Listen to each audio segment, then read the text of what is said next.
Перед началом ролика хотел бы выразить благодарность Stealth Gamer BR за предоставление геймплея, который сейчас на ваших экранах, и порекомендовать вам его канал. Если вы не против поглядеть на невероятные убийства и зачистки уровней в разных играх, по типу Dishonored или Hitman, то вам обязательно нужно чекнуть его канал. Контент стоит вашего внимания. Для начала небольшое предисловие.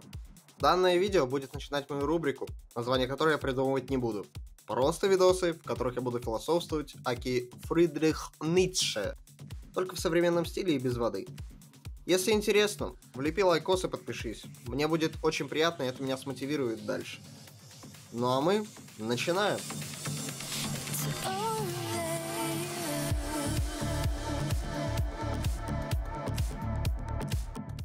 В уши вам мой войс, с вами Хованойс. 21 век на дворе. Быть грустным — это уже мода, а не состояние, к сожалению. И не только в России, но и за рубежом. Но ведь мода модой, а улыбаться хочется.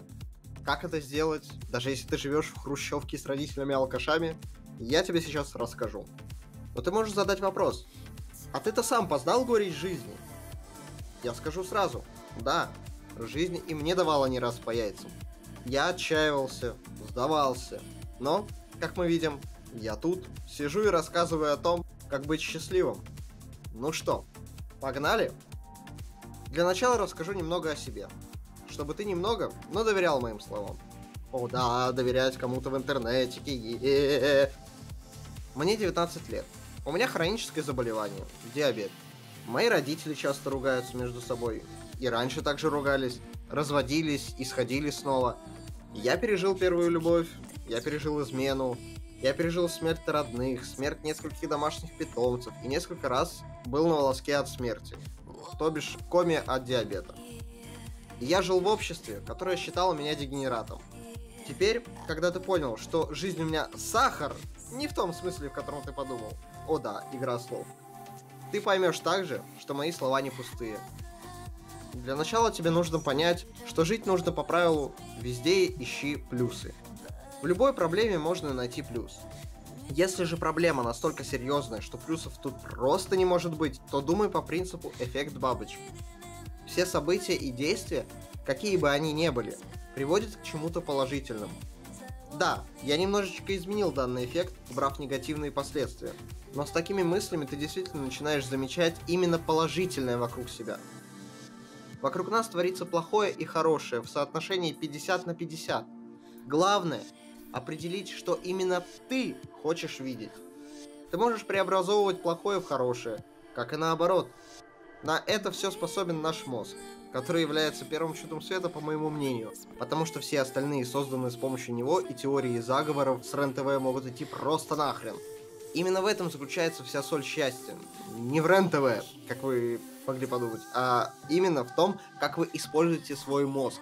Как вы используете именно его, то вы и получаете. Если вы умеете замечать хорошее, не игнорируя, а изменяя плохое, то вы будете улыбаться и радоваться жизни. Игнорировать плохое нельзя, его нужно преобразовывать. Теперь перейдем к тому, зачем это нужно. Действительно, а зачем мне быть счастливым 24/7? А никто и не говорил, что нужно тянуть лыбу постоянно. Быть грустным, подавленным – это норма для человека. У каждого бывают такие моменты в жизни. Ты не обязан ничем никому. Ты не обязан улыбаться, не обязан что-то делать ради других, так как ты проживаешь свою жизнь, а не чужую, именно свою. Если же тебе нужно погоревать, поплакать, то это никаким образом не может быть стыдно и зазорно. В этом тоже кроется смысл. Человек должен жить ради себя, соблюдая баланс между тем, что разрешено и приемлемо в обществе, и собственными желаниями. Соблюдая именно этот баланс, вы поймете, как жить и заряжать энергией своих близких, радуясь при этом самому. Последнее, о чем я хотел бы рассказать, так это о радостях в жизни, которые доступны практически каждому. Сперва-наперво нужно сказать себе, что деньги – это всего лишь средства. Да, я решил начать именно с денег. Нужно уметь отличать средства от цели. Представь, если цель у тебя – это заработать бабло. Банальная такая цель. Когда ты будешь его тратить на вещи, ты будешь терять свою цель. Это неправильно. Нужно уметь расставить приоритеты. Например, если у тебя цель купить, скажем, портфель Gucci, ты копишь деньги, то есть средство. При помощи данного средства ты покупаешь портфель Gucci, и тебе достается твоя цель. Ты радуешься портфелю, а не грустишь над потраченными деньгами. Все просто. И не подумай, я не из тех, кто считает, что деньги зло и прочий бред. Деньги это бумага. Все в итоге зависит от человека и его отношения к данной бумаге. Ну и вообще к жизни. Данный пример можно применить и к другим вещам. Все зависит именно от правильной расстановки приоритетов.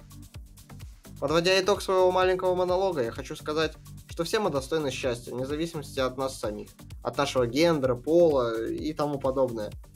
Все в нашей голове и в наших руках. Надеюсь, я помог тебе понять себя, понять, что ты хочешь от жизни, ну и понять, как добиться красивой улыбки на твоем лице, не с помощью какой-нибудь пасты Colgate. Мне не платили за рекламу. Удачи тебе, искренней улыбки и хорошего настроения. С тобой был Хаванойс. Если ты оформишь лайкос и подписочку, заставишь улыбаться и меня. Ну все, до скорого. Потому что все остальные созданы с помощью него, и теории заговоров... Потому что все остальные созданы с помощью него, и теории заговоров... Да блять!